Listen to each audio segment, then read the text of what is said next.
Providing analysis from tonight's gubernatorial debate from Northwest Public Broadcasting, Scott Leadingham. And from the Northwest News Network, Austin Jenkins. Comment below to share your thoughts and tell us where you're streaming from tonight. And now, here's Scott Leadingham. Well, good evening, and thank you for joining us here in the unique Northwest. We have certainly seen a unique debate tonight between incumbent Governor Jay Inslee and his Republican challenger, Loren Culp. And here to dissect it for us is the person who covers state government quite intently and quite closely. That is Austin Jenkins. Thanks for joining us tonight, Austin. So, Austin, let's jump right into it. What are some of the big themes that jumped out at you tonight? Well, this was really a packed, hour-long debate, a lot of topics, in a format, though, that didn't allow for a lot of depth. Things moved along pretty quickly, but we didn't necessarily get deep policy proposals. So what struck me is that we didn't hear from Governor Inslee a really clear vision or proposal for what he hopes to do in the next 4 years. It's very much about his record over the last 8, about protecting healthcare and sort of being in a protective stance, continuing to address climate change, which has been his signature issue, and getting out of this COVID crisis. I mean, that was really the focus that we heard him talk about, is getting past COVID, recovering the economy. And so in that sense, he was establishing himself as the governor that is the crisis governor. What we heard from Loren Culp is exactly what I expected to hear. He is the outsider candidate, the first-time candidate, a avowed conservative, and he ran hard against what Inslee is doing and really tried to offer a vision of what the opposite of what Inslee is doing might look like.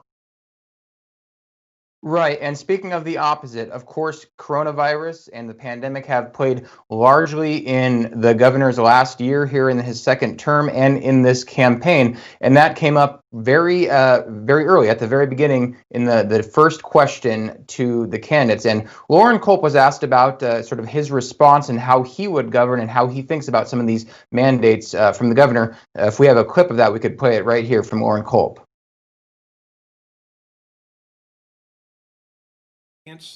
The direction and the order from the government, a public servant that sits in the governor's office. Everyone in government, whether appointed or elected, are public servants. And I firmly believe in individual freedom and liberty. I believe in safety, obviously.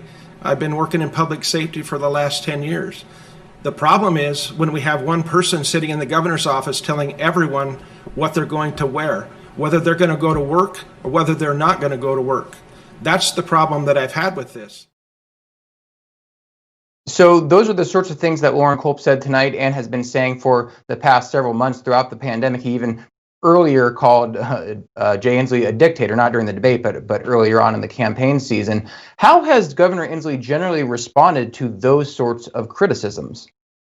Yeah, the governor was, very emphatic tonight that the steps the state has taken, beginning with the stay-home order, ending in-person school early on, later on requiring masks, have, in his words, saved lives. He acknowledged that they have caused economic pain, and he said that is, in essence, the price that is being paid to try to save lives. So he was defending his approach. He was saying it was scientifically backed, and his response to Culp's kind of view of this is that Culp's approach is reckless. What Culp says he would do is let the public health officials tell the public, what the science says and what the best practices should be, and then let the public decide. And he wouldn't enforce and impose emergency orders. So a really stark contrast there. But the governor is not backing down on his approach. And again, he's saying it has saved lives. I think that was clearly one of the of all the topics tonight, and as you said, it was right off the top, it really did show the distinction between these two individuals right out of the gate. They are so different in how they would approach this and so many other issues. Jay Inslee talks frequently about his opposition to Donald Trump as the president. Jay Inslee, of course, previously was running for president last fall. And in some ways, it sort of seems like he never stopped running for president, in the sense that he's often criticizing President Trump in his press conferences. The governor is. He's often saying things like that on Twitter. He's not really saying things about his actual opponent, Loren Culp. He's sort of still running for president or for a national platform. He recently wrote an op-ed in Rolling Stone magazine about climate change. And so I wonder, what that sort of does for him, and how Loren Culp has really addressed like those sorts of questions about, are you running against me, Loren Culp, or are you running against President Trump? Certainly a recurring theme tonight was the governor's efforts to tie Culp to the president. And of course, Loren Culp does support President Trump. At one point, even the governor talked about the people showing up at the rallies that Culp has been holding around the state, is used the term Trumpians. And later on in the debate, near the end of the debate, Culp fired back and said, "Is that the new deplorables?" And then defended the people who show up to his rallies. But what you heard the governor doing repeatedly is saying Republicans and Trump want to take away health care, for instance. There was a big emphasis on that, which is clearly referring to repeal of the Affordable Care Act. And then talking about, if that were to happen, what the impact here in Washington state would be. He said 800,000 people would, the governor said 800,000 people would potentially lose their health care. So what he was trying to do is show that if Culp supports the president and the president supports the repeal of ACA, then there are going to be impacts at the state level. That was the kind of argument you saw repeatedly on several issues. The contrast between Jay Inslee and Loren Culp isn't just that Mr. Culp has never held elected office, but perhaps that he's definitely a different type of Republican candidate than Jay Inslee has seen before, and all of Washington has seen before in their Republican candidates for governor in perhaps the past 20 years. He's from Eastern Washington, which is a change, and he seems to be just a different sort of brand of Republican, if that's the right way of saying it. So what do you think it says about the Republican Party statewide in Washington that Loren Culp is the standard bearer this year? Well, it's certainly, in part, this happened because Inslee was running for a third term, and there were some elected officials, Republicans, who have had ambitions potentially to be governor, who didn't get into the race. And so it was sort of an open field or an open opportunity. And we saw a lot of first-time candidates get in. Loren Culp has a very enthusiastic base. He is very conservative.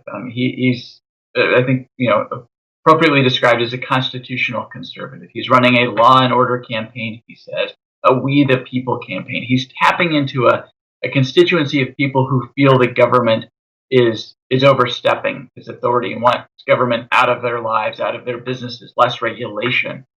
That's very thematic and very key to his constituency. And I think so the fact that he is the standard bearer this year is reflective of some extent, or perhaps a large extent, just the kind of year it was politically, and that it wasn't an open race. But it also shows certainly a veer or a tilt to the right on the part of the Republican Party, because typically what you'll see is a King County Republican emerge as the standard bearer. That didn't happen this year. Whether this is sort of a one-off or a more permanent shift remains to be seen.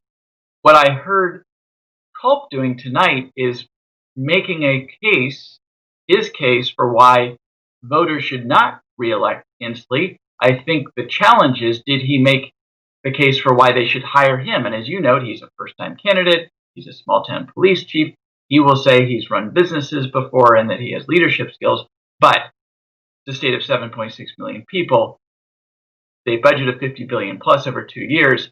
So that was his challenge tonight, is to A, introduce himself to a statewide audience, B, make the case against Inslee, and C, make the case for hiring him in Inslee's place. That is a tall order when you have not been on this sort of stage before. Both candidates were asked about the other big topic of the summer, aside from coronavirus, but police accountability, protests for racial justice, and all the topics surrounding those. And of course, Mr. Culp being a police chief in a small town is, sort of someone who has a lot to say about that topic. But Governor Jay Inslee, of course, is the person who's currently, having to deal with a lot of these issues as they come up as the state executive. And here's a little bit of what he had to say on that topic. So I'm open to discussions with the community, and rather than run out and propose solutions to all these things myself, I have decided to listen to the citizens. And so we have a task force that is led by the Black community. I think listening is pretty powerful right now to the people who have suffered this indignity and violence, and that's what we're doing. As you noted, I am confident we will pass the rule on independent investigation and independent prosecutorial, and we'll listen to other ideas that are brought before us. One way or another, we have to bring more justice. We can do that. That is not inimical or inconsistent with good policing. So both candidates seem to have a little bit different take on what police accountability means, or what the need for reform, or what that means. I wonder, from your sense, how that really registers as a voting topic. Does it motivate people to the polls? Well, certainly some people it will, because as you say, aside from COVID, this has been an animating issue for the last several months, and we have seen protests across the state.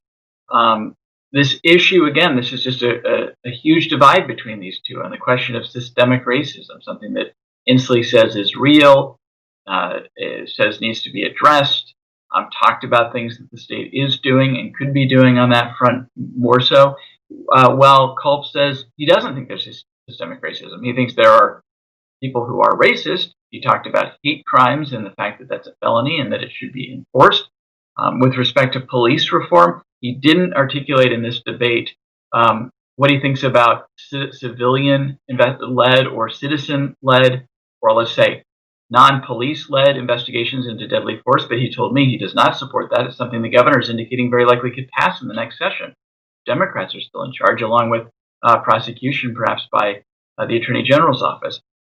What Culp said about police reform, and specifically about systemic racism, he mentioned, for instance, unsolved murders, missing. He referenced specifically the unsolved murders of Indigenous and Native American people, and said that that was an example of racial inequity, and that those crimes need to be solved. And he also said, generally, that if there is systemic racism, he was going to blame that on Democrats because they've run the state for 35 years. Not entirely true. We've had some Republican control in the legislature, but he was going to pin it on Democratic control of the governor's office. So again, a big contrast here on that particular issue.